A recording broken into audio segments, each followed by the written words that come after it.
कभी सोचा है भारत में पेमेंट करने का तरीका कितनी तेजी से बदल गया है? मतलब वो कैश गिनने वाले, कार्ड स्वाइप करने वाले दिन कहाँ गए?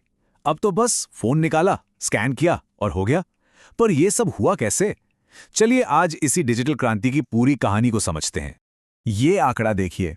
दुनिया भर में जितने भी रियल टाइम डिजिटल पेमेंट्स होते हैं ना, उनमें से करीब करीब 46% अकेले भारत में होते हैं। हाँ, आपने सही सुना, लगभग आधे।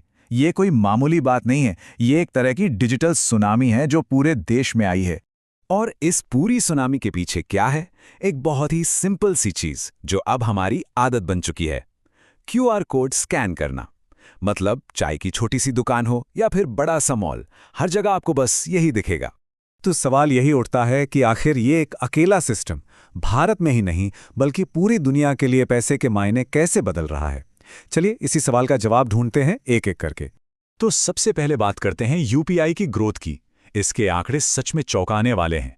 ये सिर्फ एक पेमेंट का तरीका नहीं है, बल्कि एक बहुत बड़ा आर्थिक बदलाव है। जरा सोचिए, पिछले एक साल में 131 अरब, जी हां, 131 बिलियन से भी ज्यादा ट्रांजैक्शंस हुए हैं। ये पिछले साल के मुकाबले 57% की जबरदस्त ग्रोथ है।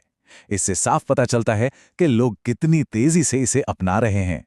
अच्छा, यूपीआई ट्रांजैक्शन को हम दो हिस्सों में बांट सकते हैं। एक होता है P2P, मतलब पर्सन टू पर्सन, जैसे दोस्तों या परिवार वालों को पैसे भेजना। और दूसरा है P2M, मतलब पर्सन टू मर्चेंट, यानी किसी दुकानदार को पेमेंट करना। और जानते हैं असली ग्रोथ कहां से आ रही है? इसी P2M से। कुल यूपीआई ट्रांजैक्शंस का 60% हिस्सा अब यही है। और ये क्यों हो रहा है, इसका जवाब भी साफ है। आज देश में 70 करोड़ से भी ज्यादा क्यूआर कोड्स लगे हुए हैं। इसने छोटे से छोटे, मतलब रेहड़ी पटरी वाले दुकानदार को भी डिजिटल पेमेंट की दुनिया से जोड़ दिया है। असली क्रांति तो यही है, जमीनी स्तर पे। अब ये डेटा देखिए, ये बहुत इंटरेस्टिंग है। ये बता रहा है कि यूपीआई ट्रांजैक्शन का जो एवरेज साइज है वो धीरे धीरे कम हो रहा है। पहले जहां ये करीब 1363 रुपए था, अब 1262 पर आ गया है।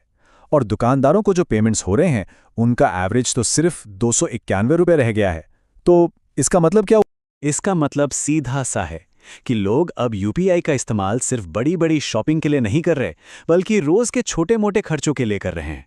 मतलब एक कप चाय पी, बस का टिकट लिया, सब्जी खरीदी, हर छोटी बड़ी चीज का पेमेंट अब सीधा फोन से हो रहा है।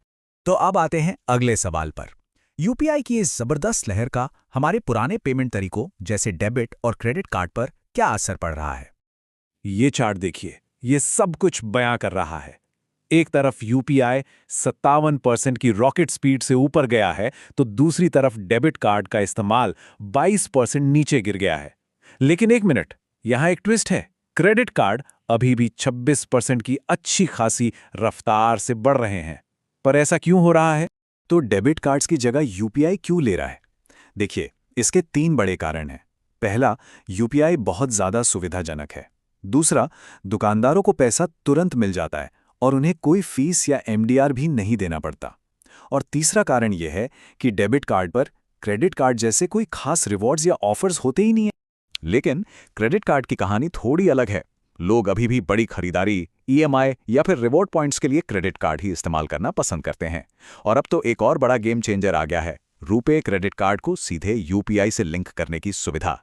इसने तो पूरा खेल ही बदल दिया है। चलिए अब भारत से बाहर निकलते हैं और देखते हैं यूपीआई की ग्लोबल एम्बिशंस क्या हैं। क्योंकि अब यूपीआई की कहानी सिर्फ भारत तक सीमित नहीं है, ये पूरी दुनिया के लिए एक मिसाल बन रही है। ये देखिए, Bhutan, France, Mauritius, Nepal, Singapore, Sri Lanka, ये वो देश हैं जहां यूपीआई ऑलरेडी पहुंच चुका है। हमारे पड़ोसियों से लेकर यूरोप और एशिया के बड़े फाइनेंशियल हब्स तक। और रुकिए, ये तो सिर्फ शुरुआत है। एनपीसीआई इंटरनेशनल के सीईओ रितेश शुक्ला के मुताबिक 2025 तक 6 और देशों में यूपीआई लॉन्च करने की तैयारी है। उनकी नज़र खासकर साउथ ईस्ट एशिया और मिडिल ईस्ट के देशों पर है। और यहाँ एक और दिलचस्प बात है, भारत सिर्फ अपना यूपीआई सिस्टम दूसरे देशों में नहीं ले जा रहा, बल्कि पेरू और नामीबिया जैसे देशों की मदद भी कर रहा है ताकि वो अपना खुद का यूपीआई जैसा सिस्टम बना सकें। इसे कहते हैं पेमेंट सॉवरेनिटी, मतलब अपने देश के फाइनेंशियल सिस्टम पर अपना कंट्रोल। तो अब वापस भारत लौटते हैं। इतनी बड़ी डिजिटल क्रांति हो रही है, लेकिन ये सुनिश्चित करना भी जरूरी है कि इसमें कोई भी पीछे ना रह जाए, यानी पेमेंट सबके लिए। लेकिन उन लोगों का क्या जिनके पास या तो इंटरनेट की अच्छी कनेक्टिविटी नहीं है या फिर स्मार्टफोन ही नहीं है? इस प्रॉब्लम के लिए भी दो बेहतरीन समाधान निकाले गए हैं। ये टेबल देखिए। पहला है यूपीआई लाइट। ये स्मार्टफोन यूजर्स के लिए है। इसमें आपके फोन पर ही एक छोटा सा वॉलेट बन जाता है, जिससे आप बिना इंटरनेट के भी छोटे मोटे पेमेंट कर सकते हैं। और दूसरा है यूपीआई 123 पे। ये उनके लिए है जिनके पास फीचर फोन है। वो बिना इंटरनेट के सिर्फ एक मिस कॉल या आईवीआर ऑल से पेमेंट कर सकते हैं। मतलब मकसद बिल्कुल साफ है, हर एक भारतीय को इस सिस्टम से जोड़ना। तो चलिए इस पूरी बातचीत के की टेकअवेज को जल्दी से देख लेते हैं। पहली बात, छोटे छोटे लेन देन की वजह से यूपीआई आज भारत के डिजिटल पेमेंट्स का किंग बन चुका है। दूसरी बात, इसने हमारी आदतें बदल दी हैं और डेबिट कार्ड को लगभग रिप्लेस कर दिया है। तीसरी बात, यूपीआई अब एक ग्लोबल फाइनेंशियल टेक्नोलॉजी है। और चौथी और सबसे जरूरी बात, नए नए इनोवेशन ये सुनिश्चित कर रहे हैं कि कोई भी इस डिजिटल रेवोल्यूशन से बाहर ना रहे। तो आखिर में एक सवाल, जब हर छोटा बड़ा पेमेंट, हर लेन देन डिजिटल होता जा रहा है, तो फिर हमारी जेब में पड़े उन नोटों का, उस कैश का भविष्य क्या है? क्या वो दिन दूर है जब कैश शायद म्यूजियम में देखने को मिलेगा? इस पर सोचिएगा जरूर।